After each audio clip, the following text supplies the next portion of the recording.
Test of mean നിങ്ങൾ പഠിച്ചു കഴിഞ്ഞു. അതായത് ഒരു സാമ്പിൾ ഉണ്ടെങ്കിൽ അതിൻ്റെ mean H0 mu equal to mu naught, mu equal to 3, അങ്ങനെ മ്യൂ നോട്ട് എന്ന് പറഞ്ഞാൽ 3, അങ്ങനെ ഒരു മീൻ ടെസ്റ്റ് ചെയ്യാൻ നിങ്ങൾ പഠിച്ചു കഴിഞ്ഞു.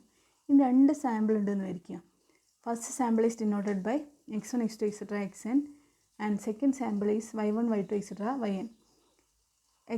Exercise follows n mu1 sigma square, അതായത് normal with mean mu1 and variance sigma 1 square, and y1 y2 etc. yn are random sample from normal distribution with mean mu2 and sigma 2 square, and we assume that two populations are independent. രണ്ടും dependent അല്ല, ഒരേ ഇതിൽ നിന്നുള്ളതാകുമ്പോഴാണ് dependent ആവുക. അപ്പോൾ 2 independent populations ആണ് എടുത്തിട്ടുള്ളത്. then we have to test H0 mu1 equal to mu2, അതായത് first പോപ്പുലേഷൻ്റെ മീനും സെക്കൻഡ് പോപ്പുലേഷൻ്റെ മീനും ഈക്വൽ ആണെന്നാണ് ടെസ്റ്റ് ചെയ്യേണ്ടത്. That is the same as mu1 minus mu2 equal to 0. mu1 equal to mu2 is same as mu1 minus mu2 equal to 0 against any of the possible alternatives. എന്തൊക്കെയാണ് possible alternatives വരിക? mu1 is greater than mu2, or mu1 is less than mu2, or mu1 not equal to mu2. ഇനി അതിൽ case 1, അപ്പോൾ നമ്മൾ പറഞ്ഞു samples are drawn from normal with a mean mu1 and variance sigma 1 square അല്ലേ, and second mean is mu2 and variance sigma 2 square. അപ്പോൾ case 1ൽ നമുക്ക് sigma 1 square and sigma 2 square are known, രണ്ടും അറിയാം എന്നെടുക്കാം. അപ്പോൾ we have to test mu1 equal to mu2.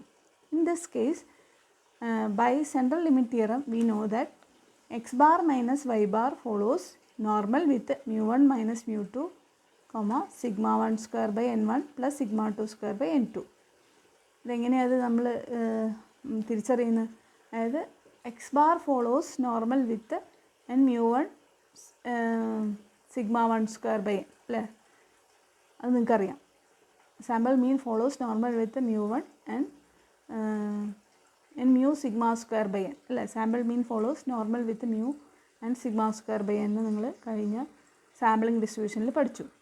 അപ്പോൾ X bar follows n mu1 sigma 1 square by n1. Similarly y bar follows n mu1 sigma 2 square by n2. Therefore x bar minus y bar follows expectation of x bar minus y bar നിങ്ങൾക്ക് mu1 minus mu2 എന്ന് കിട്ടും. അതേപോലെ തന്നെ variance of x bar minus y bar എന്നുള്ളത് sigma 1 square by n1 plus sigma 2 square by n1 n2 എന്ന് calculate ചെയ്യാൻ പറ്റും. Variance of x bar minus y bar is equal to variance of x bar plus variance of y bar. Using that property, variance of x bar is equal to sigma 1 square by n1 and variance of y bar is equal to sigma 2 square by n2. അപ്പോൾ variance of x bar minus y bar is equal to variance of x bar plus variance of y bar. വേരിയൻസിൻ്റെ property അറിയാലോ, minus വന്നാലും അവിടെ plus ആവും. Variance of x bar plus variance of y bar, that is equal to sigma 1 square by n1 plus sigma 2 square by n2. And the test statistics is by central limit theorem we have z is equal to x bar minus y bar minus mu1 minus mu2 by root of sigma 1 square by n1 plus sigma 2 square by n2 follows normal with 0 1. അതായത് അതിനെ standardise ചെയ്തു. Standardise ചെയ്യുമ്പോൾ minus its mean by its standard deviation കൊണ്ട് ചെയ്യുമ്പോൾ that follows normal വിത്ത് 0 1 കിട്ടും.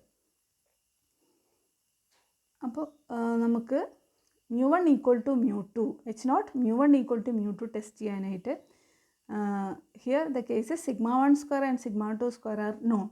sigma 1 square sample variance ഫസ്റ്റിൻ്റെയും സെക്കൻഡിൻ്റെയും അറിയാമെങ്കിൽ നമുക്ക് ടെസ്റ്റ് സ്റ്റാറ്റിസ്റ്റിക് എന്താ യൂസ് ചെയ്യേണ്ടത്? z is equal to x bar minus y bar minus mu1 minus mu2 by root of sigma 1 square by n1 plus sigma 2 square by n2. അതാണ് test statistic use ചെയ്യേണ്ടത്. എന്നിട്ട് നമ്മൾ സാധാരണ alternative ഹൈപ്പോത്തസിനനുസരിച്ച് the critical region is z greater than z alpha for h1 mu1 greater than mu2 and z less than z alpha for h1 for the alternative hypothesis mu1 less than mu2 and modulus of z greater than z alpha by 2 for h1 mu1 not equal to mu2.